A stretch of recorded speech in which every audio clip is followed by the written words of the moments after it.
Hey Orchinistas, welcome to the channel Forever Orchids. I'm so glad that you've joined me today. Whoa, it is about time. It's about time. Look at this. This is my Clowesia Grace Dunn that I got last year, October, November. Fred Clark came to speak at a local orchid society, and I went uh, for that. And so it bloomed, did great off of this one pseudobulb. It had two spikes on it. It was lovely, lovely, lovely. And I have not watered this since, I think sometime in December. It's now May, towards the end of May. And I have been so extremely busy. It is time to repot this. It's probably past time to repot this. And we've definitely got new roots growing, and I have 3 new growths growing on it. Now, I had such a hard time in the winter keeping the humidity around 30%. I had 3 humidifiers going, and so I learned that one of the things you can do is put your pot for your catasetums, Catasetum Alliance, in a glass container with water in it, and the humidity will help the pseudobulbs and help during the dry rest period that you want to give these plants. And I have waited until the new growth got about 3 to 6 inches tall, and that's right about where we're at here. Let me turn this around here so you can kind of see we're right about 6 inches here. So I'm hoping that I'm still okay to repot this now. And we've got lots of new roots on it. I even got a root growing from up here, right there. Look at that growing down. That's kind of interesting.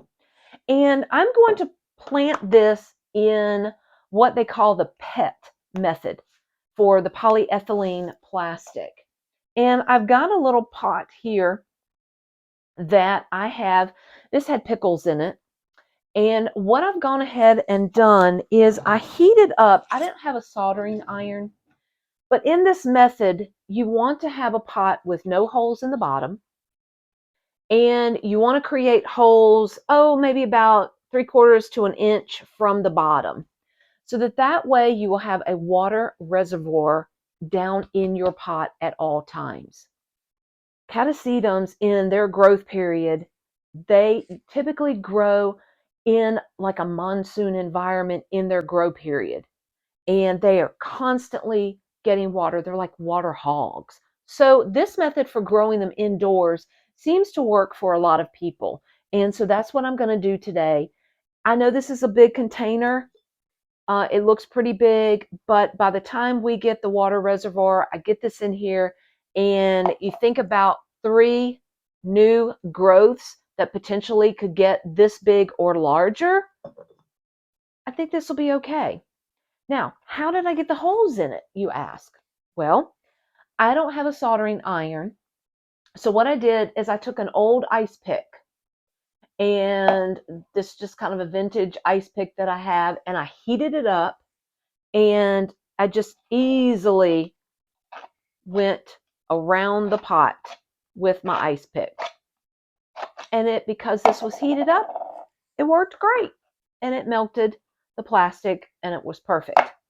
Now, what I'm going to do is, in this method, you start with having an inert, inorganic product on the bottom. You could do rocks. You could do EpiWeb. I've seen some people use that. I have some lava rock, so I'm going to use that. I've washed the lava rock off, and I found small pieces of lava rock in the bag that I bought. And so I'm just going to place lava rock down in the bottom. It won't break down. And this is going to give me a place for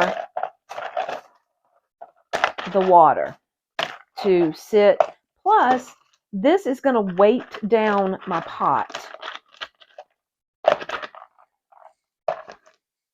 See if we can get that bigger piece in here.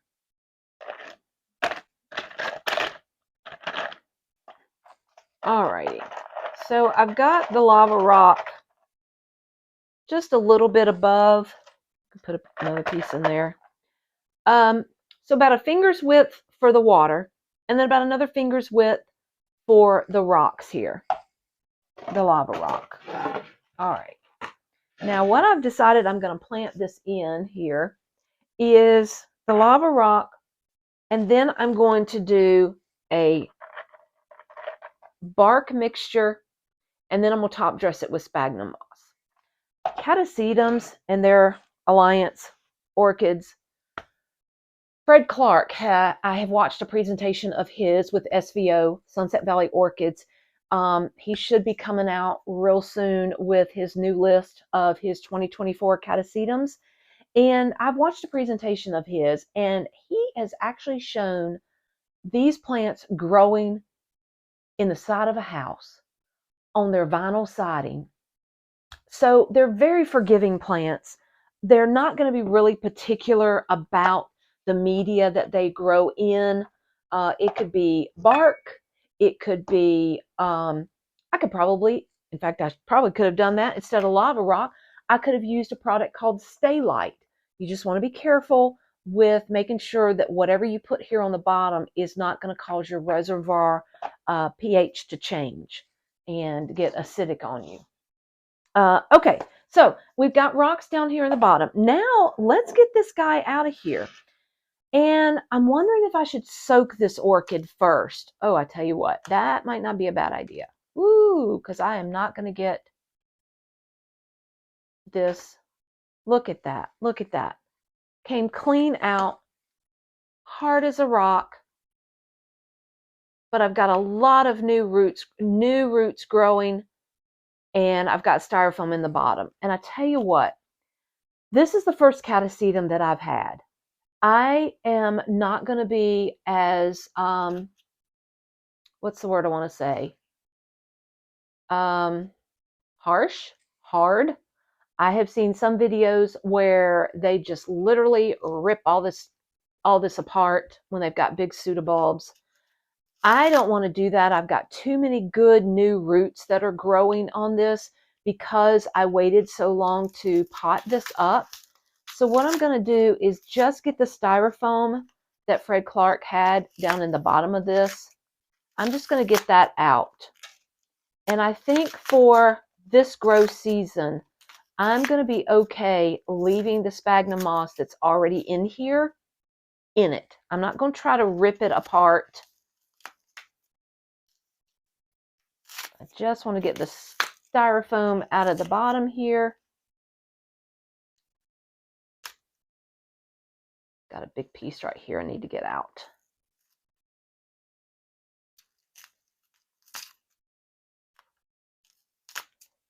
Just a little bit more here. Now, I do know that catasetums will each year grow a whole new set of roots. I know that much.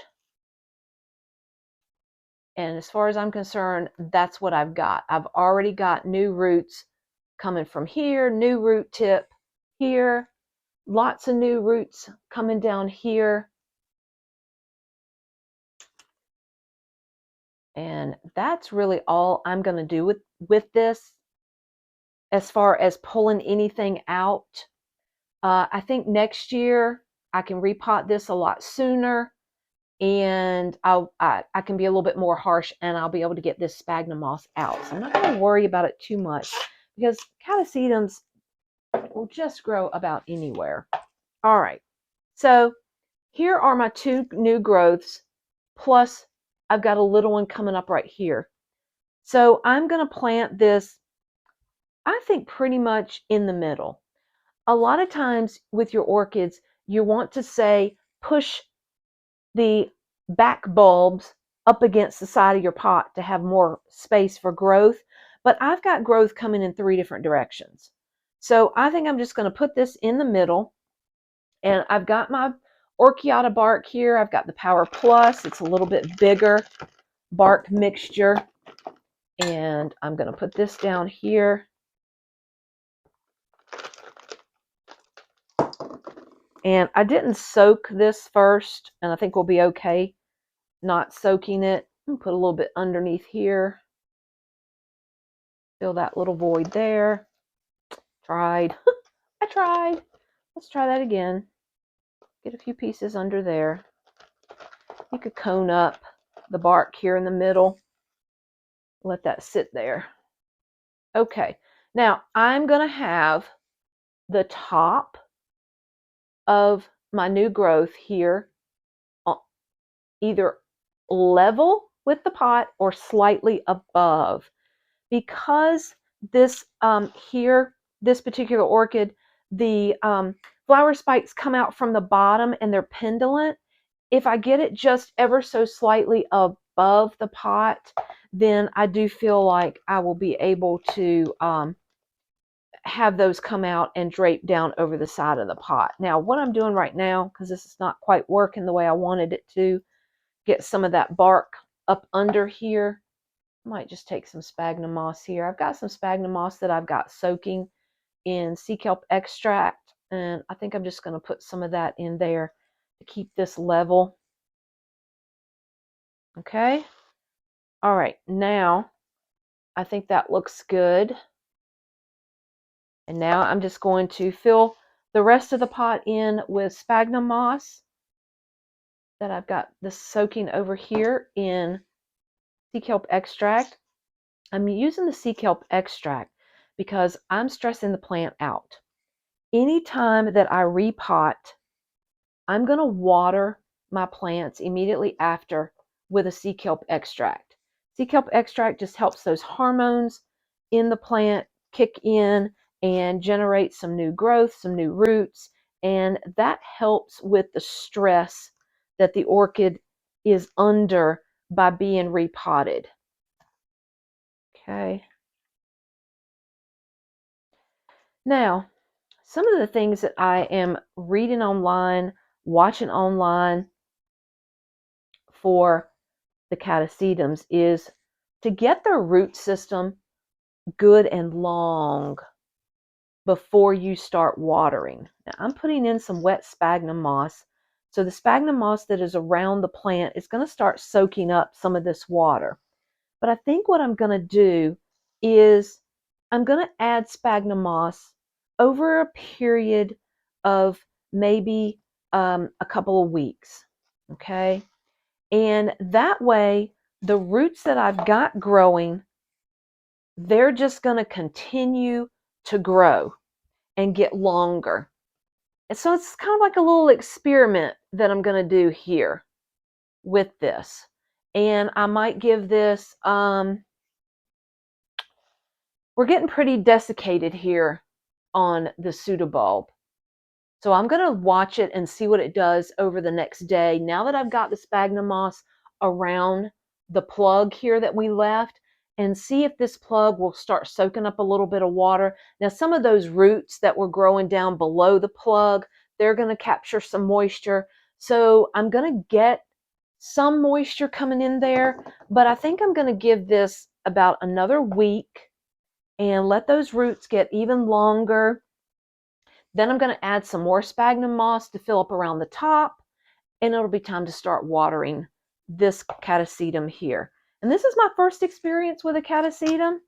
I think we've got a really good chance. We're doing good here. As far as I'm concerned, I've had success with this by letting it run through its dry period, its dry winter rest. I've gotten new growth. New growth has continued growing. So I do think I'm having success with this. And I do know that we're a little wobbly, but this is just going to sit back here over on the shelf back here under the grow lights. And I'm going to keep an eye on it. And so if you guys would please like and subscribe to the channel, you'll be updated periodically about my orchids. We'll definitely do a video on this and show you how this is doing, how it's growing. And I can't wait for Sunset Valley to come out with their new list. I might have to get a couple of those. I think these might be a really fun orchid to grow, an easy orchid to grow. if you just make sure that you follow its cultural requirements. They should be relatively easy to grow. I think some cenotes might be fun to try. That looks like a really pretty flower. So I'll keep you guys updated. And until next time, guys, happy orchid growing.